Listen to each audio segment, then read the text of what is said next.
दिग्विजय सिंह जी एक बड़े नेता हो सकते हैं, दिग्विजय सिंह जी एक बहुत अच्छे मित्र हो सकते हैं, दिग्विजय सिंह जी एक बहुत अच्छे शुभचिंतक हो सकते हैं, दिग्विजय सिंह जी एक अच्छे प्रशंसक हो सकते हैं, लेकिन माफ करना, आज दिग्विजय सिंह जी यहाँ एक महान तपस्वी के रूप में आए हैं। मैं चाहूँगा कि श्री दिग्विजय सिंह जी को मैं पहले आमंत्रित करूं और उनका सम्मान करते हुए, उनका आदर करते हुए, और सम्मान इसलिए नहीं कि वो 10 साल चीफ मिनिस्टर रहे, सम्मान इसलिए नहीं कि वो कल की धाम में हर बार आते हैं, बल्कि सम्मान इसलिए, इस बात को ध्यान से सुने सब, सम्मान इसलिए कि इस उम्र के पड़ाव पर 3,500 किलोमीटर पैदल चल के नर्मदा की यात्रा 7 महीने में की, सम्मान इसलिए।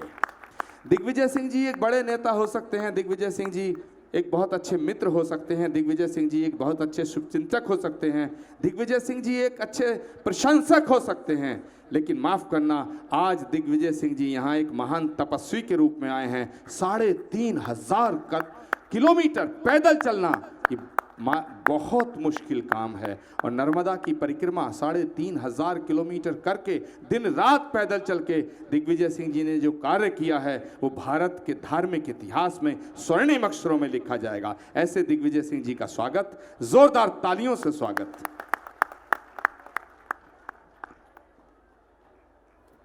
धन्यवाद आचार्य श्री जी। परम सम्मानीय मंच पर विराजमान आचार्य प्रमोद कृष्णम जी, हमारे ही अपने प्रांत के कंप्यूटर बाबा जी, आदरणीय स्वामी चक्रपाणी जी, मंच पर विराजमान सभी सम्माननीय आदरणीय संतजन, आदरणीय शिवपाल जी, आदरणीय तारिक भाई, आदरणीय हार्दिक जी, उपस्थित हमारे बेंगलोर से पधारे भाई आगा जी, उपस्थित आदरणीय देवियों और सज्जनों, मैं आभारी हूँ स्वामी जी का, आचार्य जी का, जिन्होंने मेरी यहाँ प्रशंसा की। ये देश धार्मिक देश है, यहाँ के लोग धार्मिक हैं, और ये वो देश है जहाँ सभी धर्मों का सम्मान सदैव किया गया है। लेकिन आज मुझे इस बात पर आश्चर्य होता है कि कुछ यहाँ के महान व्यक्ति, महान नेतागण अमेरिका में जाकर कहते हैं कि हिंदू धर्म खतरे में है। जो देश, जो धर्म मुसलमान बादशाहों के 550 साल में हमारे धर्म को किसी ने कोई नहीं बिगाड़ा, आज हमारा धर्म कैसे खतरे में हो सकता है? 150 साल तक ईसाइयों ने राज किया, हमारा धर्म को कहीं खतरा नहीं हुआ, तो आज यहाँ के राष्ट्रपति हिंदू, प्रधानमंत्री हिंदू, हम सब हिंदू, तो आज हमारा धर्म खतरे में कहाँ से आ गया? खतरे में है तो वो सब ढोंगी हैं जो धर्म का उपयोग राजनीति में करते हैं। साथियों, मां नर्मदा जी की परिक्रमा करने का मुझे अवसर मिला।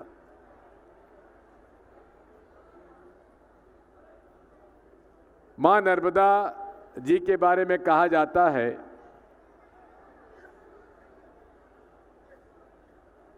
कि मां गंगा जब अवतरित हुई पृथ्वी पर, उससे पहले से मां नर्मदा जी विद्यमान थी,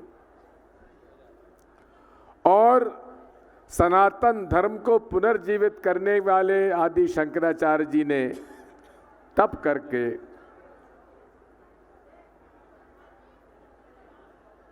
आचार्य श्री के चरणों में बैठकर दीक्षा ली थी। और वहाँ माँ नर्मदा जी के किनारे पर हजारों संत साधु तपस्या करते हैं। मैं आज इस अवसर पर यही कह सकता हूं कि हमारा सनातन धर्म का अर्थ ही है जिसका कोई अंत नहीं हो सकता, वही सनातन धर्म है। और जो कोई आज सनातन धर्म के बारे में कहते हैं खतरे में है, वो या तो सनातन धर्म का इतिहास नहीं जानते या सनातन धर्म के विचार और उसकी आत्मा को नहीं समझते, वही इस प्रकार की बातें करते हैं। दुख इस बात का होता है कि आज इस देश में राष्ट्रीयता का प्रमाण पत्र भी कुछ लोगों से हमें मांगना पड़ता है। आज आपने यहां देखा तिरंगा फहराया गया, सभी साधु महात्माओं के हाथ में तिरंगा था। आज 14 नवंबर पंडित जवाहरलाल नेहरू का जन्मदिन है, जिसे बाल दिवस के रूप में हमने बचपन में स्कूल में खूब मनाया, आज भी मनाया। भाई पंडित नेहरू जी का आपने यह स्मरण दिलाया, भारत के पहले प्रधानमंत्री जो राष्ट्र के निर्माता कहे गए दिग्विजय सिंह जी, मैं चाहूंगा इस बात के लिए जोरदार उनका अभिनंदन होना चाहिए। पंडित चाचा नेहरू के नाम से लोग जानते थे। पंडित जवाहरलाल नेहरू बड़े घराने में पैदा हुए, विलायत में बैरिस्टर बने, करोड़ों रुपए कमा सकते थे, करोड़ों रुपए की संपत्ति थी, लेकिन उन्होंने अपने आप को आज़ादी की लड़ाई में झोंक दिया, देश को आज़ाद कराया। वर्षों तक जेल में बंद रहे। आज दुख इस बात का होता है कि कुछ लोग सोशल मीडिया पर उनके बारे में अनर्गल बातें करते हैं, उनके बारे में झूठे किस्से सुनाए जाते हैं। वे इस भारत के नवनिर्माण के दाता रहे हैं, इन्होंने नए भारत के निर्माण की नींव रखी है। जो लोग कहते हैं कि 60 साल में कुछ नहीं किया, ये भूल जाते हैं कि आज बाबा साहब अंबेडकर के संविधान के कारण ही जो चाय बनाने वाला प्रधानमंत्री अगर बना है तो ये बाबा साहब अंबेडकर के संविधान के कारण बना है। मैं आज आपसे इतना ही कहना चाहता हूं कि सनातन धर्म, इस्लाम धर्म, ईसाई धर्म, सिख धर्म, जैन धर्म, बौद्ध धर्म, ये सब एक ही रास्ता बताते हैं, एक ही मंजिल है। कैसे अच्छे व्यक्ति बनो, समाज में कैसे अपने आप को सुधार कर एक दूसरे की मदद करो, यही धर्म की परिभाषा है। हर धर्म हमको यही रास्ता दिखाता है। इसलिए जिस धर्म का जो पालन करता है, जिस धर्म के प्रति उस व्यक्ति की आस्था है, यही भारतीय संविधान का मूल मंत्र है, जिसे कोई नहीं बिगाड़ सकता। और इस समय जो स्वतंत्रता मिली हुई है भारत में, हर धर्म का पालन करने वाले व्यक्ति को उसका हम आदर करते हैं। ये भी एक अजीब बात है कि जब जब चुनाव आता है, भगवान राम के मंदिर के निर्माण की बात सामने आती है। हम क्यों भूल जाते हैं उसके बाद? साथियों, भगवान राम का मंदिर बने, इसमें किसी को ऐतराज नहीं है, हम सब चाहते हैं। लेकिन भगवान राम भी नहीं चाहेंगे कि किसी विवादास्पद स्थल पर भगवान राम का मंदिर बने। सहमति बने, लोगों को तैयार करिए। अगर सहमति नहीं बनती है तो अदालत का फैसला मानिए। लेकिन ये भी एक आश्चर्य की बात होती है कि सरकार कहती है कि अदालत का फैसला मानेंगे,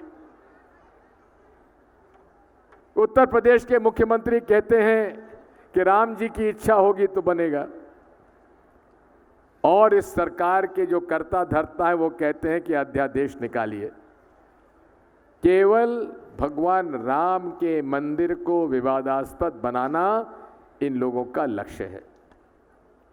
मैं आज इस अवसर पर इतना ही कहूँगा, आचार्य प्रमोद कृष्णम जी, आज आप इस देश के हिंदू मुस्लिम एकता के प्रतीक हैं, हमें इस बात का गर्व है। और हमारे ही प्रांत के माननीय कंप्यूटर बाबा जी, इन्होंने संकल्प लिया हुआ है, नर्मदा जी का जिस प्रकार से शोषण हो रहा है, मशीनों से अवैध रेत खनन हो रहा जा रहा है, मां नर्मदा के बहाव को छिन्न भिन्न कर दिया गया है, उसकी लड़ाई आप लड़ रहे हैं। हम आपके प्रति आभार व्यक्त करते हैं बाबा साहब, और हम चाहते हैं कि मां नर्मदा के लड़ाई आप जो लड़ रहे हैं, हम किसी भी दल के हों, किसी भी धर्म के हों, किसी भी पार्टी के हों, हम सब आपके साथ खड़े होकर ये लड़ाई लड़ने के लिए तैयार हैं। मां नर्मदा जो सबसे पुरानी आज नदी है इस देश की, उसकी स्वच्छता के लिए, उसके पवित्रता के लिए जो हमसे बनेगा हम सब करेंगे। आचार्य जी, मुझे 10वां साल है आपके कालकी धाम में हाथ देते हुए। आप जब भी बुलाएंगे, जहां भी होंगे, हम हाजिर होंगे। पिछले साल नहीं आ पाया, क्षमा करें, मैं परिक्रमा में था।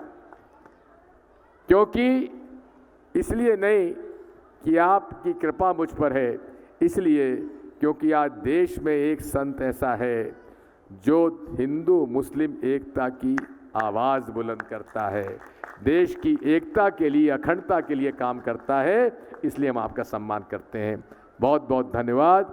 जय हिंद, भारत माता की, नर्मदे हर, नर्मदे हर।